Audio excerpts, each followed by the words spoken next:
What keeps you going from pit stop to pit stop? I don't think this is as hard as kidney donation or suffering through any of those diagnoses. So if they can do it, I can do it. And a good friend of mine donated her kidney, and so she's already surpassed me. So she's much better human than I am. What brings you to Kidney March? My friend Grace, who donated. And then I have 2 young children at home, so I want to show them that mommy can still do it. Grace became my friend. I made her be my friend like maybe 6 years ago. It just feels very fast. And so when we moved away from northern Alberta from Cold Lake, she would come by and stop whenever she went through, and 2 of the times was right after a Kidney March. And the first time, she did not convince me to do the Kidney March. But the second time, she was more convincing because she was in less pain. I was teaching at the yoga studio where she went, and it was, I think, right before, and she was telling the story to someone else. And I kind of interrupted her, and we exchanged numbers after we talked, and then I texted her a few days later. I'm like, you're a really nice person. Do you want to be my friend? And then we were just talking ever since. And she said yes. Like, I didn't just keep texting her without her consent.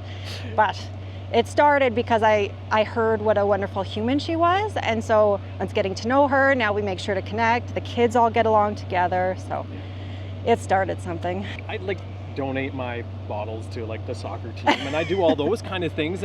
But it's scary. Like, that's a part of me. Yeah. It's a huge step. Yeah. So when you heard that she was like doing something like that. Yeah. I was like, are you sure?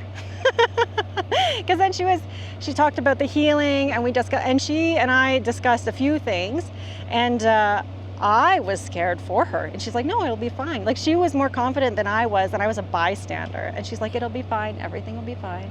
And yeah, it was really inspiring. It was really cool. And if she can do that, I could definitely walk with her, at least. It's the genuine kindness of people that I was not expecting.